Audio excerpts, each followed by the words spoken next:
오늘 아침 일라디오. 네, 여러분 안녕하십니까. 오늘 아침 일라디오 저는 아나운서 장웅입니다. 오승원 아나운서 대신 진행하고 있습니다. 스쿨존에서 9살 어린이가 음주운전 차량에 치여 사망하면서 음주운전에 대한 국민적인 분노가 큰 상황이죠. 지금도 연일 음주운전 적발 소식이 들리고 있고요. 아침 출근길에도 음주운전 차량 적발 소식이 잇따르고 있습니다. 어제도 20대 여성이 음주운전 차량에 치여서 현재 의식불명 상태로 전해지고 있고요. 그제 출근길에도 음주운전으로 면허가 취소된 상태에서 또다시 음주운전을 해 경찰 지구대 시설물을 박은 운전자가 현행범으로 붙잡혔습니다. 이 경찰청 통계에 따르면요, 올해 1월부터 이달 초까지 전체 음주운전 교통사고 발생 건수가 3,300건에 육박한 상황입니다. 특히 아침 6시부터 오후 6시까지 주간에 발생하는 음주운전 사고가 1년 전 같은 기간보다 543건이나 증가했다고 하는데요. 아침도 대낮도 이런 상황이라면 출근길 또 아이들 학교 시간 늘 위협받는다고 봐야겠죠. 운전자 스스로가 음주운전을 통제하지 못하는 상황을 전제로 술 냄새가 날 경우 차에 시동이 아예 안 걸리는 이런 좀 근본적인 대책이 실현될 수 있었으면 참 좋겠는데요. 지금처럼 많은 사고 건수와 또 상습적인 음주운전을 막기에 별 대책 없이 단속도 처벌도 너무 미약하기만 한 것 같습니다. 4월 19일 수요일 오늘 아침 일라디오 출발합니다.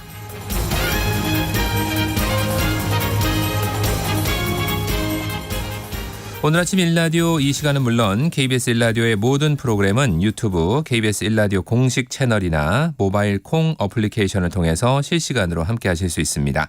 정치, 경제, 사회, 문화 등 다양한 분야에 걸쳐 명품 콘텐츠들로 마련되어 있으니까요. KBS 일라디오 채널 구독과 좋아요, 댓글 많이 부탁드립니다. 수요일 이 시간에는 해외 농업 소식 살펴보고요. 경제력 끌어올려 시간에는 달라진 건강보험료 부과 체계에 대해서 살펴보겠습니다. 또 재난은 예방 시간에는 옆집 공사 때 발생하는 우리 집 피해 예방법에 대해서 살펴보겠습니다. 오늘은 퀴즈를 하나 드리겠습니다. 오늘 방송 내용에 정답이 나올 텐데요. 요즘 이것의 가격이 12년 만에 최고치를 기록했다고 합니다. 세계 최대 생산국이 수출을 줄이면서 가격이 올랐는데 빵, 과자, 각종 식품 물가가 줄줄이 오를지도 모르겠네요. 자, 이것은 무엇일까요? 정답 참여 문자 보내주시기 바랍니다. 추첨을 통해서 농촌진흥청에서 제공하는 웰빙 혼합 잡곡 세트를 한 분께, 향긋한 커피를 드실 수 있는 모바일 커피 쿠폰을 두 분께 드리겠습니다. 방송에 참여하실 분들은 단문 50원, 장문 100원이 드는 유료 문자 샵 9730으로 보내주시기 바랍니다. 유익한 정보와 살아있는 이야기가 있습니다. KBS 오늘 아침 일라디오. 해외 농업 소식부터 알아보죠. 조윤주 외신캐스터와 함께하겠습니다. 안녕하십니까? 네, 안녕하세요. 네, 국제 설탕 가격이 12년 만에 최고치를 기록했다고요? 네, 맞습니다. 국제 설탕 가격이 최근 1년 사이에 급등하면서 12년 만에 최고치를 기록했습니다. 설탕 가격 상승세는 과자, 빵, 음료 등 설탕이 들어가는 다양한 식료품 가격 인상으로 이어질 것으로 보이는데요. 런던 국제금융선물거래소에서 5월 인도분 설탕 가격이 11일 기준인데요. 전날 대비해서 4% 넘게 오르면서 톤당 702.3달러에 거래 마쳤습니다. 올해 초에 가격이 톤당 534달러였거든요. 그때랑 비교하면은 넉 달 만에 30% 넘게 올랐습니다. 2011년 이후 최고치인데요. 또 같은 날 뉴욕 국제선물거래소에서 원당 5월물 가격도 전일 대비 3.5% 오르면서 2016년 10월달 이후 가장 높은 가격을 기록했습니다. 네. 자, 이 우크라이나 전쟁 때문에 공급이 차질이 빚어지면서 국제 곡물 가격도 크게 올랐는데요. 설탕 가격은 왜 이렇게 많이 오른 거죠? 네, 설탕도 공급 부족 때문인데요. 세계 최대 생산국이자 2위 수출국인 인도가 작년 5월부터 9월까지 수출 규제를 했었는데 이걸 올해도 지속하겠다라고 밝혔습니다. 인도 정부 관계자는 지난 2주 동안 마하라슈트라주 지역에 폭우가 내리면서 설탕 생산에 차질이 빚어졌다라고 밝혔는데 인도 설탕 생산량의 3분의 1이 바로 마하라슈트라주에서 나온다고 합니다. 그리고 인도뿐만 아니라 태국, 중국, 미국, 멕시코, 파키스탄 등 주요 설탕 생산국에서도 모두 공급 부족 현상이 벌어지고 있는데요. 태국과 중국은 공식적으로 생산량 전망치를 하향 조정했습니다. 그리고 이 국제 유가 상승도 설탕 가격 상승에 부채질한 요인을 꼽히는데 설탕의 원료인 사탕수수는 에탄올의 원료이기도 합니다. 네. 그래서 유가가 오르면은 설탕 대신에 에탄올 생산으로 바뀌기 때문에 특히 이제 이것 역시 설탕 가격을 올리는데 요인으로 작용하고 있습니다. 이렇게 원당 가격 상승세가 식품 가격 전반으로 가격을 끌어올리는 슈거플레이션 이것도 발생할 우려가 있다고 하는데요. 영국에서는 초콜릿, 사탕 등 가격이 1977년 이후 최대치로 올랐습니다. 예. 슬로바키아 정부가 우크라이나 곡물 수입을 중단하기로 했다고요? 네, 맞습니다. 슬로바키아 정부가 현지 17일 날 우크라이나 곡물 수입을 일시적으로 중단한다고 밝혔습니다. 유럽연합은 우크라이나 곡물의 면세, 쿼터 프리를 혜택을 주고 있는데요. 올해 6월부터 내년 6월 5일까지 이걸 1년 더 연장하기로 했습니다. 폴란드 농업부 장관은 자국 농민들의 피해를 위해서 항의 차원에서 사흘만에 일까지 벌어졌다고 하는데요. 이렇게 우크라이나 곡물 수입을 일시 중단하는 유럽 국가가 세 곳으로 늘었습니다. 폴란드가 가장 먼저 폴란드 농산물 시장을 보호하기 위해서 수입을 먼저 금지했고요. 그리고 헝가리가 16일 날 유럽연합에 유의미한 조치가 없을 경우 6월 말까지 우크라이나 곡물 수입을 제한하겠다고 밝혔습니다. 이외에도 불가리아도 우크라이나 곡물 수출을 일단 중단하는 조치를 취하고 있는데 곡물 수출 대국인 우크라이나가 작년에 러시아로부터 침공을 받으면서 곡물 수출기 상당 부분 막혔습니다. 그러자 유엔, 튀르키 이런 나라에 나서서 흑해 항구를 통해서 수출 통로가 열어줬는데 수출량은 제한적이고 이것마저 불안한 상황입니다.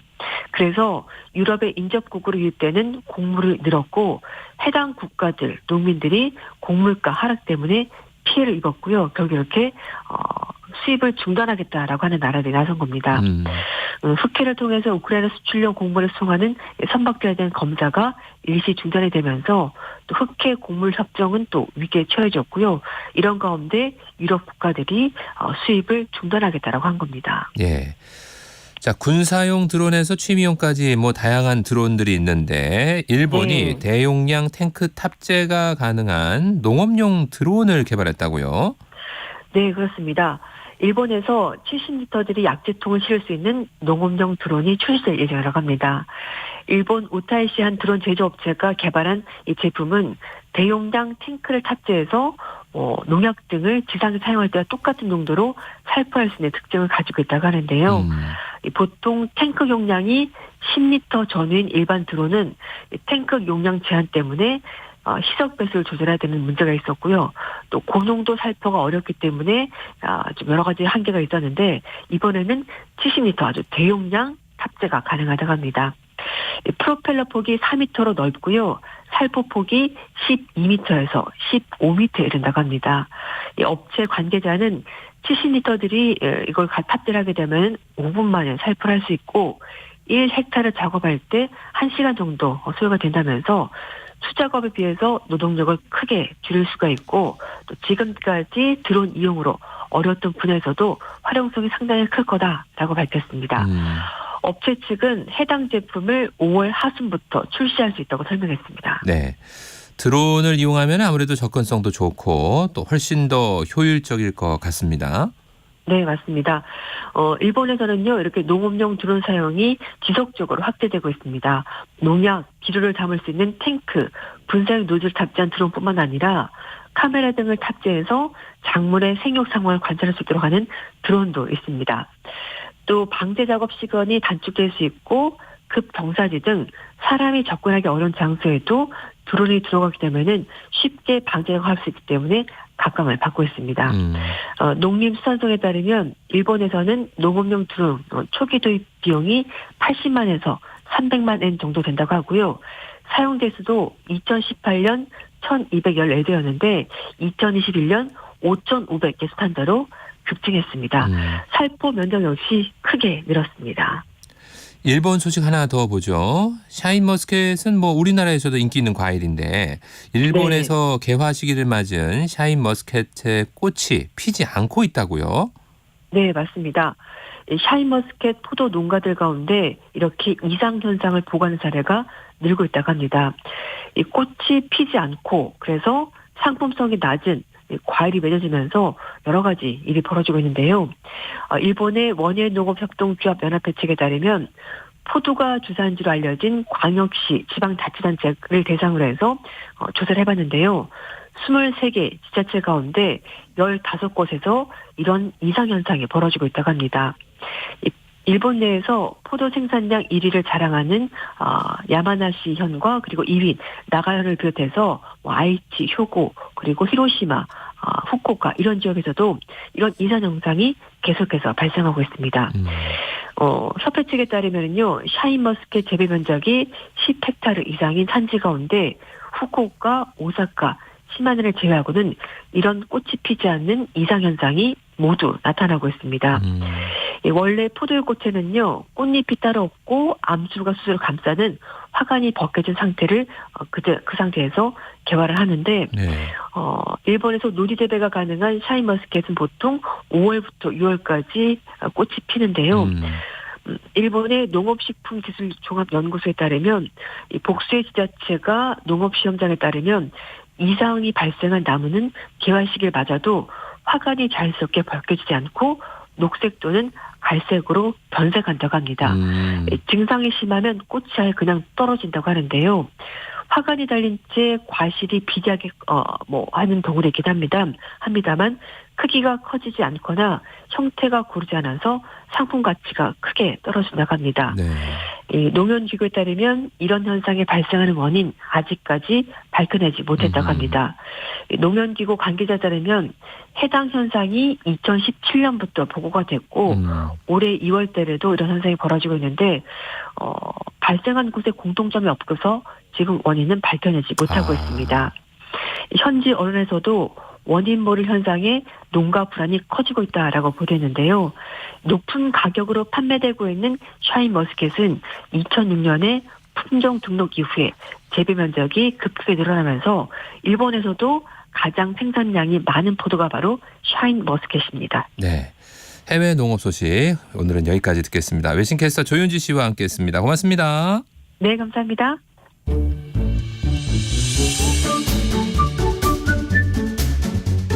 아침을 여는 기분 좋은 습관. KBS 오늘 아침 1라디오.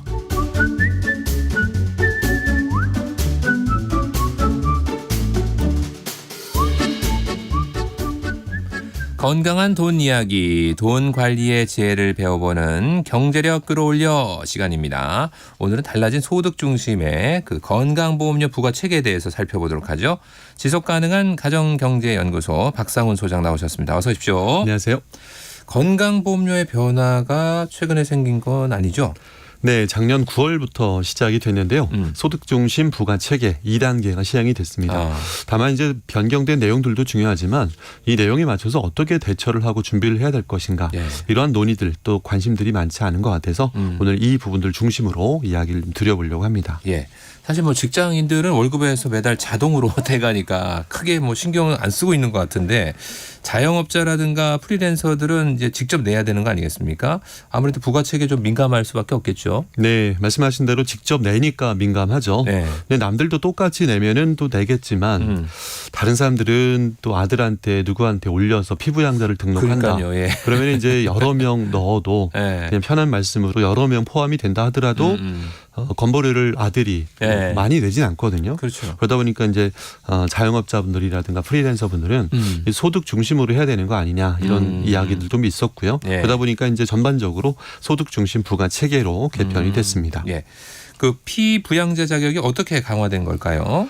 일단 이제 피부양자 다른 사람 앞으로 자녀가 대표적이겠지만 네. 자녀 앞으로 피부양자로 등록을 해서 건보료를 내지 않는 경우가 좀 강화가 됐고요. 네. 결론적으로 말씀드려서 연간 소득이 2천만 원 이상이 넘을 경우에는 피부양자로 다른 이렇게 그 자녀에게 포함하지 못하게 됐습니다. 기존에는 이제 연간 소득이 3,400만 원이었는데요. 네. 이 부분이 2천만 원 이하로 변경이 됐고요. 당초에 그 소득 중심 부가 체계 변경 안에서는 재산과표도 좀 포함을 하겠다. 좀 낮추어서 피부양자 등록 요건을 강화하겠다라고 했었는데 네. 실제로 재산 요건은 유지가 됐습니다. 재산과표상 5억 4천만 원이고요. 이 금액을 넘지 않을 경우에는 피부양자로 등록이 가능한데 5억 4천만 원이 넘는다 하더라도 9억을 넘지 않게 되면 이때는 연간 소득 1,000만 원 정도까지만 피부양자로 등록을 할 수 있게 됩니다. 다시 한번 말씀드리면은 재산과표가 5억 4천만 원을 넘지 않으면 자녀한테 피부양자로 올릴 수 있고 네. 5억 4천을 넘어도 9억을 넘지 않는다라고 하면 이때는 연간 소득 1,000만 원 정도까지만 본다라고 보시면 되는데요. 예. 아까 제가 소득을 말씀을 드렸잖아요. 네. 소득 2천만 원. 근데 여기에는 국민연금이 포함이 됩니다. 공무원연금 등 군인연금, 경찰연금들 같은 아하. 특수직역연금도 포함이 되는데요. 예를 들어 국민연금을 166만 원, 연간 2천만 원 정도 네. 이상 받게 된다라면 피부양자, 즉 자녀한테 건강보험을 피부양자로 등록할 수 없게 된다라고 이제 보시면 그렇게 되겠습니다. 바뀌는 거군요. 예. 그 소득 중심 부가 체계라고 이제 말씀을 해주셨는데 그게 구체적으로 어떤 건가요? 네, 소득은 이제 6가지가 되는데요. 근로소득, 연금소득, 이자 배당소득 이런 소득들이 포함이 됩니다. 네. 소득 중심으로 건보료를 매기는 시스템을 이제 이야기하는 거고요. 기존에는 재산이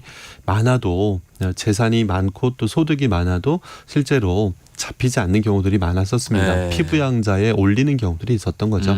하지만 재산을 중심으로 소득이 발생하고 있다. 그러면 실질적인 소득으로 보고 소득에 맞춰서 이제 건보료를 매긴다라고 하는 그런 취지가 된 거고요. 네. 실제로 이제 이런 변화 속에서 소득에 대한 부가율은 높이는 대신에 재산에 대한 부과는 좀 약간 낮춰진 면이 있습니다. 작년 9월에 개편이 될 때 재산 공제, 즉 집이 한 3억짜리가 있다라고 하면 실제로 공시 가격은 한 2억 3천 정도 되겠죠. 그렇죠. 예. 그러면 이런 공시 가격을 재산으로 무조건 다 보지 않고 여기서 5천만 원 정도 공제를 합니다. 그러니까 뺀 금액으로 자산을 보겠다라고 하는 거죠. 그래서 말씀드렸던 대로 소득 중심 부가 체계 속에서 재산에 대한 과표는 약간 줄어든 면이 있다라고 보시면 되겠습니다. 예. 또 어떤 부분이 좀 바뀌었을까요? 제가 반대로 질문 한번 드려볼게요. 네네. 국민연금이나 공무원연금 수령액은 건강보험료 산정할 때 소득으로 볼까요? 안 볼까요? 그 소득으로 보는 거 아닙니까? 네, 아까 제가 피부양자 자격에 포함이 된다라고 네. 말씀을 드렸죠. 피부양자 대상이 된다. 그래서 이제 그때는 100%를 반영을 하는데요. 네. 그래서 166만 원 아까 사례를 말씀드렸지만 연간 2천만 원 넘어갈 때는 피부양자 자격에 영향을 준다. 그렇죠. 라고 말씀드렸는데 지금의 질문의 포인트는 건강보험료 산정할 때 소득으로 보냐 여부입니다. 피부양자 자격의 조건이 아니라 결론을 말씀을 드릴게요. 50%를 소득으로 봅니다. 50%. 그럼 예를 들어 국민연금 계산하기 쉽게 150만 원으로 예를 들면 150만 원이 50%니까 75만 원을 소득으로 본다. 만약에 공무원연금 받는 분들은 300만 원 받으면은 150만 원 정도를 소득으로 본다라고 하는 거니까요. 네네. 이거를 건보료에 산정할 때 포함을 한다라는 거죠. 국민연금이나 공무원연금의 50%를 소득으로 본다면은 퇴직 후에 보험료가 엄청 올라가는 거 아닙니까? 연금 소득자 중에 95.8%는 연금 관련해서 보험료가 인하되거나 변동이 없을 거로 그래요? 예정이 됩니다. 왜 그러냐면 연금 소득을 50%로 잡아도 걱정이 없을 이유가 소득 정률제가 시행이 됐습니다. 소득 정률제요? 네, 작년에 이제 소득 중심 부가 체계에 대한 변경이 당초에는 7월 달로 예정이 됐었는데 약간 좀 미루다가 9월 달 정도에 발표가 됐거든요. 연기가 됐었는데 이때 예정에 없던 소득 정률제가 시행이 됐습니다. 소득 정률제는 예전의 등급제와 다르게 건강보험의 지역가입자의 건보료를 계산하는 요소를 모두 합쳐서 일정률을 곱해서 그 지역 직장 가입자들처럼 퍼센트를 곱해서 보험료를 상출하는 방식인데요. 예. 쉽게 말씀드리면 소득에서 예전에는 점수를 바로바로 계산해서 그 점수를 합산해서 보험료가 나왔다면 네. 지금은 모든 소득을 포함해서 직장인들처럼 퍼센트를 곱해서 즉 소득 정률제는 소득을 합산해서 녹여내는 효과가 발생한다라고 보시면 될 것 같고요. 이런 부분들 때문에 아까 질문처럼 국민연금이나 공무원연금의 50%를 소득으로 보더라도 네. 대부분은 큰 영향은 없을 거로 예정이 됩니다. 뭐 좀 예를 들어서 설명해 주시면 좋을 것 같은데요. 네, 지역가입자 예를 들어서 네.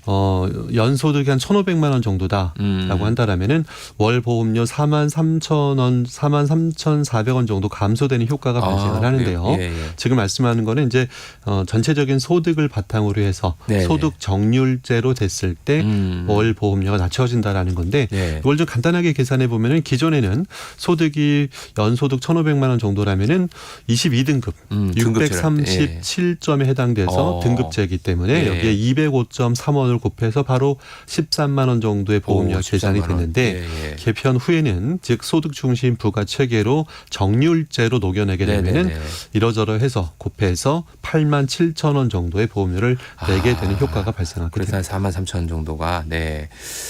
직장 가입자는 재산을 보지 않나요? 그 소득 중심 부가체계 개편에서는 또 어떤 변화가 생기는지도 알려주시고요. 네, 재산을 보진 않습니다. 뭐 그냥 편한 말씀으로 직장인들이 뭐 예를 들어 뭐 한 10몇 억의 빌딩을 갖고 있다. 그렇죠. 뭐 몇십억의 빌딩을 갖고 있다라고 하더라도 실제로 월세나 임대 소득이 발생하지 않으면 그것을 재산으로 보고 재산으로 봐서 건보료를 더 내지는 않습니다.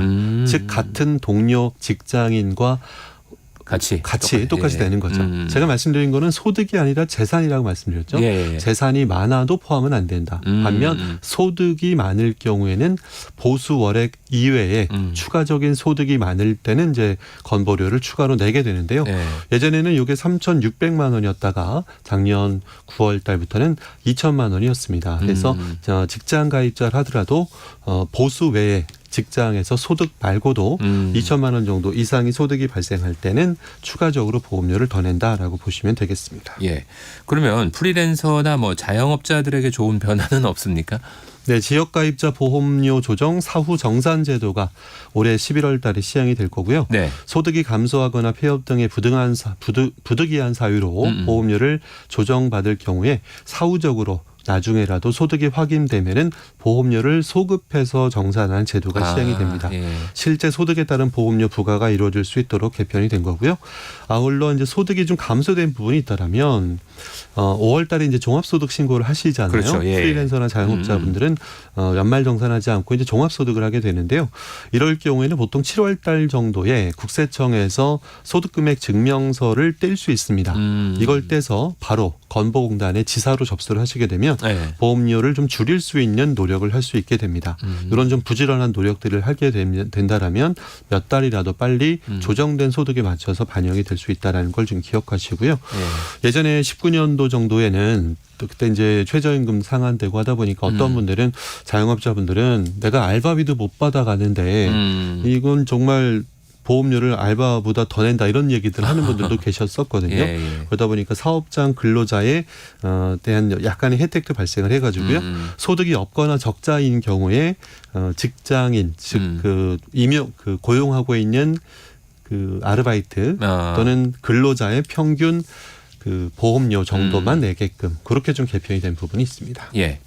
그리고 이제 퇴직 후에는 직장 가입자에서 지역 가입자로 바뀌게 되잖아요.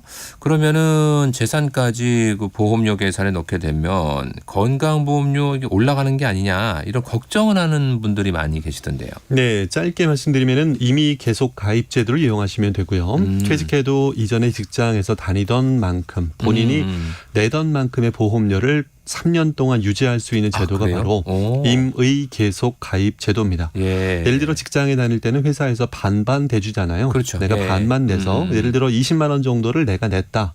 원천징수로 보험료를 20만 원 정도 냈다라고 한다면 이제 퇴직을 했는데 지역 가입자로 고지서가 월 40만 원 정도 부과가 됐다. 네. 예를 들어니까요. 그렇다면은 옛날 생각나겠죠. 네. 옛날 직장 다닐 때 20만 원만 냈는데라고 생각하실 거니까 이때는 임의 계속 가입 제도를 신청하시면 되고요. 이때는 이제 조심할 건 뭐냐면 퇴직하고 나서 지역 가입자의 고지서를 받고 고지서를 받은 2개월 후 안에 신청을 하셔야 됩니다. 2개월. 아, 네, 저는 예. 이제 보통 이렇게 말씀드려요. 퇴직하면 무조건 2달 되는 시점 동그라미를 쳐라. 만약에 오늘은 4월 19일이니까요. 네네. 6월 19일에 동그라미를 쳐서 그 전까지는 무조건 임의 계속 가입 제도를 네. 신청해 보셔라라는 거죠. 아하. 일단 신청하시면서 얼마의 보험료를 내는지를 판단할 수 있으니까요. 예, 전에 거를 유지할 건 나을 건지 아니면 네. 지역 가입자로 가는 게 나을 건지를 판단하시면 좋겠습니다. 네. 이미 퇴직하신 분들은 재산 중에 부동산 말고 뭐 주식이나 펀드, 예금 같은 금융자산도 있지 않습니까? 여기에 대해서는 어떻게 해야 할까요? 네, 금융자산도 이제 건보료에 포함이 되기 때문에 이 부분 잘 기억하시면 좋을 것 같고요. 네. ISA 통장, 비과세 종합 계좌를 잘 활용하셨으면 좋겠고요. 65세 이상인 분들은 농특세 면제되는 농특세만 내는 저율 과세 상품들이 있습니다. 네. 거의 뭐 비과세나 다름없는 상품들인데요. 이런 상품들을 꼭 좀 확인해 보시고요. 아까 말씀드렸던 ISA라는 상품은 연령에 상관없습니다. 19세, 우리 나이로 19세만 넘어가면 가입할 수 있는 상품이니까 뭐 이런 상품들을 적절하게 이용하시면 되고요. ISA는 저는 비과세 금융 카트라고 이야기합니다. 연간 2천만 원, 3년에 6천만 원씩을 돈을 넣어놓고 관리해서 200만 원, 최대 400만 원까지 비과세 받을 수 있는 상품들이 있으니까 이런 상품들은 비과세가 되면은 국세청에 통보가 돼서 소득으로 잡히지 않으니까 건보료에 통지가 안 됩니다. 다시 한번 말씀드리면 비과세 금융 카트 ISA라는 상품들을 적극적으로 활용해 보시면 좋겠습니다. 알겠습니다. 자, 경제력 끌어올려 오늘은 소득 중심의 건강보험료 부과 체계와 또 어떤 변화가 생겼는지에 대해서 살펴봤습니다. 지속가능한 가정경제연구소 박상훈 소장이었습니다. 고맙습니다. 감사합니다.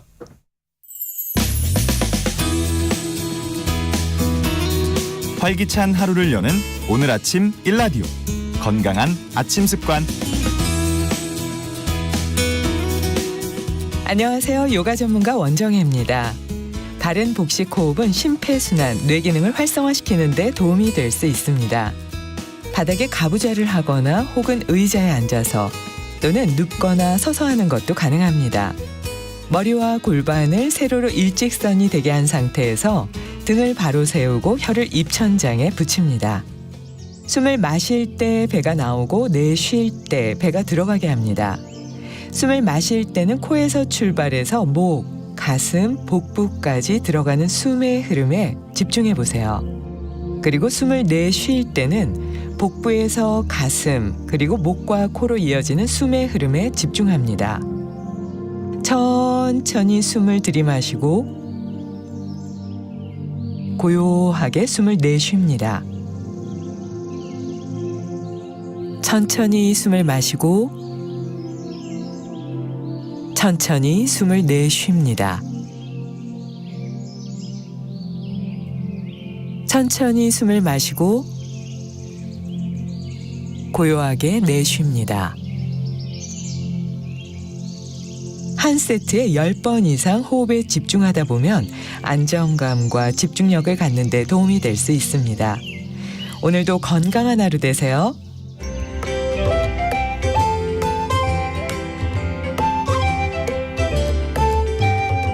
상쾌한 하루의 시작. KBS 오늘 아침 일라디오. 일상 곳곳에 도사리고 있는 위험에 대해 알아보고 미리 대비하기 위한 재난은 예방 시간인데요. 옆집에서 건물을 짓는데 우리 집에 균열이 가고 집안이 가라앉는다면 어떻게 될까요? 오늘은 내 건물 옆에서 공사가 진행될 때 사전에 피해 방지책이 있는지에 대해 알아보도록 하겠습니다. 대한민국 산업현장교수단 최명기 교수 나오셨습니다. 어서 오십시오. 네, 안녕하십니까. 옆에서 건물 지으면은 뭐 소음과 진동 발생 때문에 아무래도 한동안 시달릴 수밖에는 없는데 그러다 보면은 우리 집 내 건물에 혹시 직접적인 피해도 생길 수밖에 없는 것 같은데 어떻습니까? 그렇죠. 당연히 피해가 발생할 수밖에 없는 상황이고요. 예. 최근 이제 발생한 한 가지의 사례가 있는데요. 그걸 잠깐 설명을 좀 드리도록 하겠습니다. 국내 굴지의 이제 대기업인 A건설이 서울에서 지하 5층 지상 27층 이제 건설 공사를 실시하는 중에 네. 예, 발생했던 사건인데요. 이 현장은 2020년 9월에 이제 착공을 해서 올해 7월에 준공 예정이었습니다. 네네. 그런데 이제 공사하는 과정 중에 바로 옆에 이제 인근 건물인 이제 비화장품 회사가 있었는데 네. 이 본사 사옥에 균열과 누수가 발생이 되면서 어허. 분쟁이 발생했던 그런 사건이에요. 네. 그래서 이 비화장품 회사는 네. 아무래도 이제 이게 균열이 발생이 되고 뭐 창문이 뒤틀어진다든지 이런 문제가 발생하기 때문에 이 다수의 직원들이 이제 불안하잖아요. 이게. 그럼요. 예. 그래서 이제 퇴사까지 했던 경우도 있었고요. 화장품 업체의 특성상 그 공장 안에는 네. 고가의 이런 기계들이 있었거든요.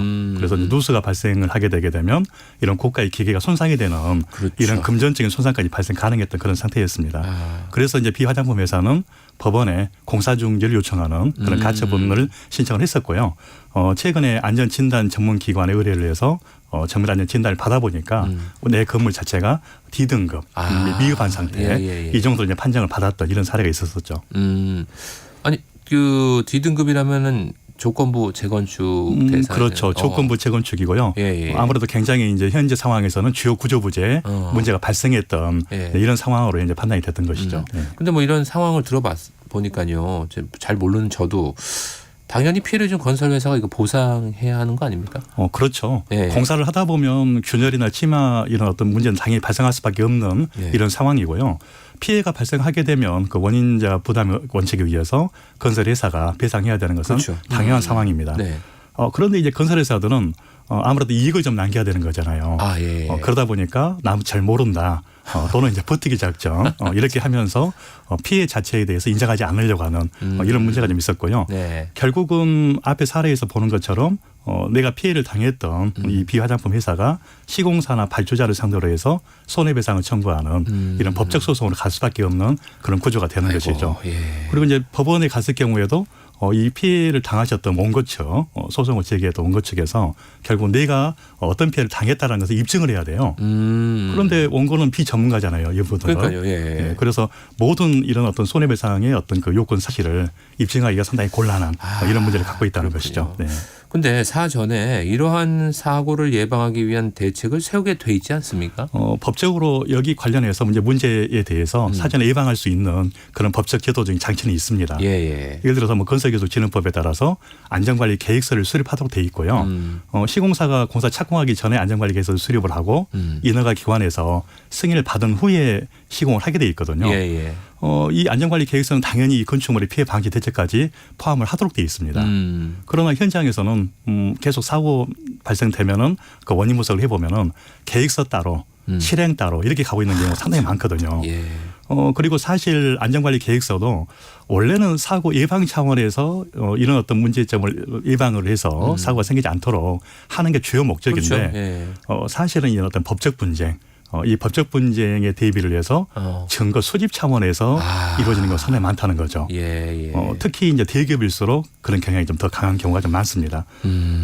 앞에서 말씀드린 그런 사례 그 사건의 그런 A 건설사도 네. 착공 전에 건물에 이제 균열이 발생한 부분에 대해서 사전에 점검을 하고요. 그리고 이제 2020년에 이제 비화장품 회사 동의를 받아서 계측기를 설치를 했었습니다. 계측기까지. 그리고 지속적으로 안전관리를 했었다고 주장을 하고 있는 거죠. 네네네. 그러면서 이제 A 건설 측은 어떻게 얘기를 하냐면 해당 건축물이 1969년에 준공이 됐었고. 오래됐네요. 네, 그렇죠. 그리고 2017년에 이제 리모델링을 했기 때문에 이건 너무 오래된 이런 노후화에 의해서 건물의 균열과 진동이 발생했다 이렇게 주장을 하고 있는 것이죠. 예. 근데 아까 이제 건설 회사 측에서 계측기를 설치했다고 또 관리까지 했다고 하잖아요. 네. 그럼 비교적 정확하다고 볼 수도 있는 겁니까? 바로 거기에 함정이 있어요. 계측 관리는 사실 공사를 하기 전에 네. 설치를 해서 초기 계측과 확보가 상당히 중요하거든요.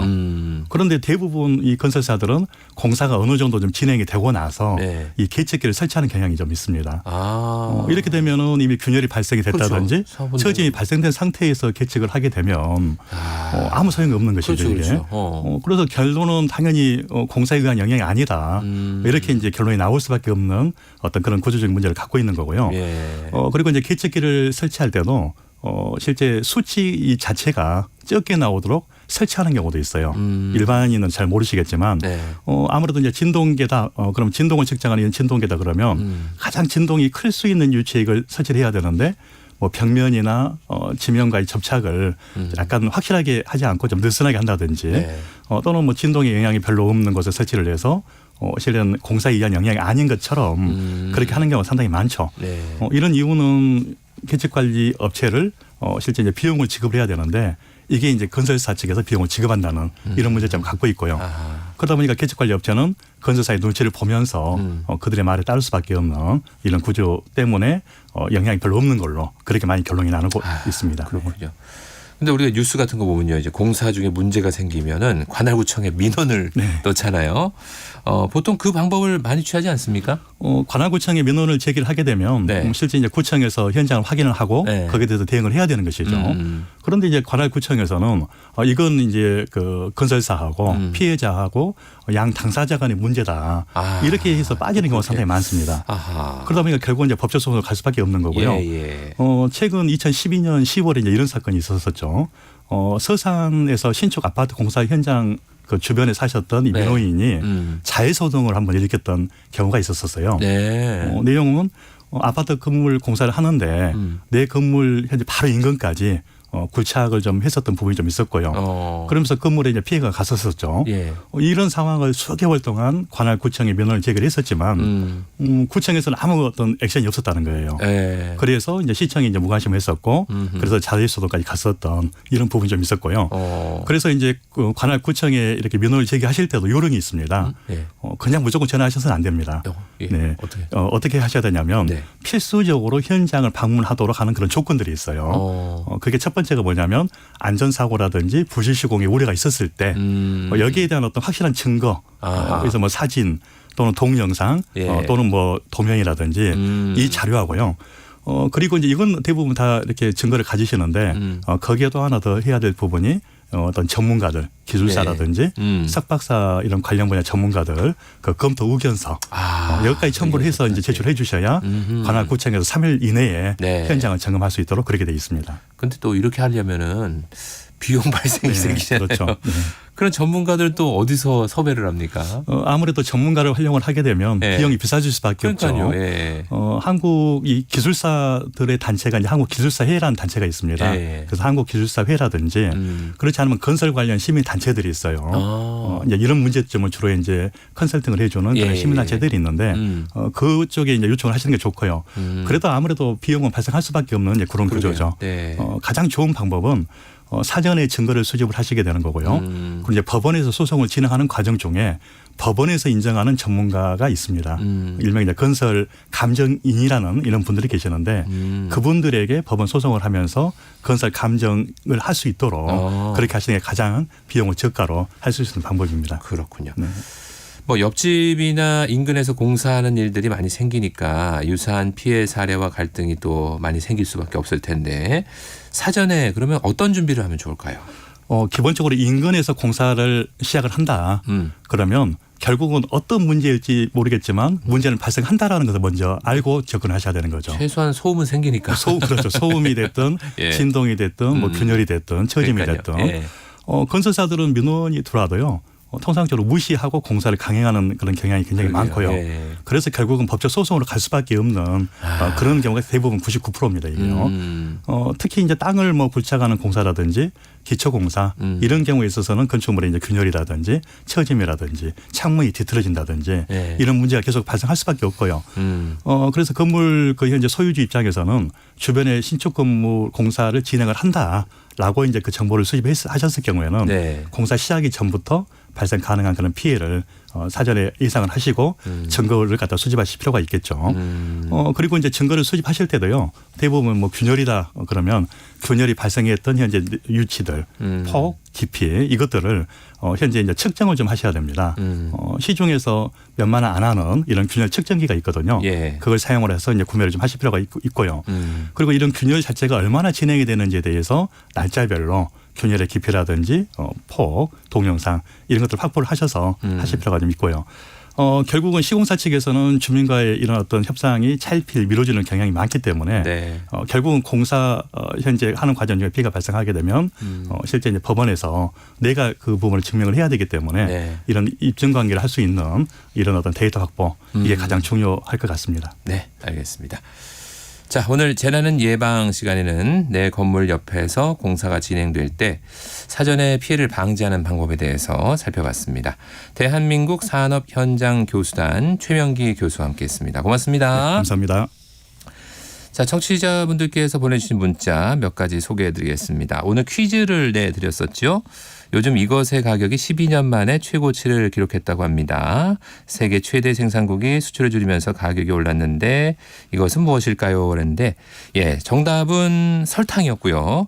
밀, 과자, 우유, 기름 이런 답도 보내주셨습니다. 자, 몇 가지 문자 좀 소개해드리죠. 4222 사용하시는 분, 음주운전 절대 하면 안 됩니다. 이제는 성숙한 음주 문화가 되어야겠어요. 정답 설탕 맞춰주셨고요. 9555 사용하시는 분은 정답 설탕, 커피에도 설탕 조금 넣어 먹으면 부드럽고 좋습니다 해주셨고요. 4760 사용하시는 분은 정답은 설탕입니다. 부모님께서 어렸을 때 설탕이 엄청 비싸서 할머니가 숨겨두셨는데 몰래 한 숟갈씩 드셨다는 얘기가 생각나네요. 저도 저희 아버지한테 들었던 얘기 같습니다. 자, 참여해 주신 분들 다시 한번 감사드리고요. 당첨자는 저희가 홈페이지에 게시해 드리도록 하겠습니다. 오늘 아침 일라디오 전 내일 다시 인사드리도록 하죠. 지금까지 아나운서 정우였습니다. 안녕히 계십시오.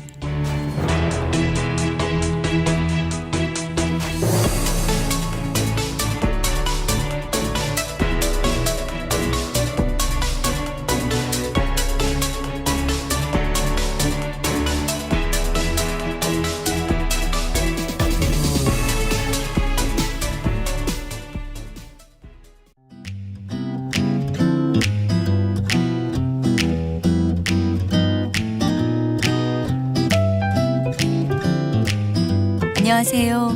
바른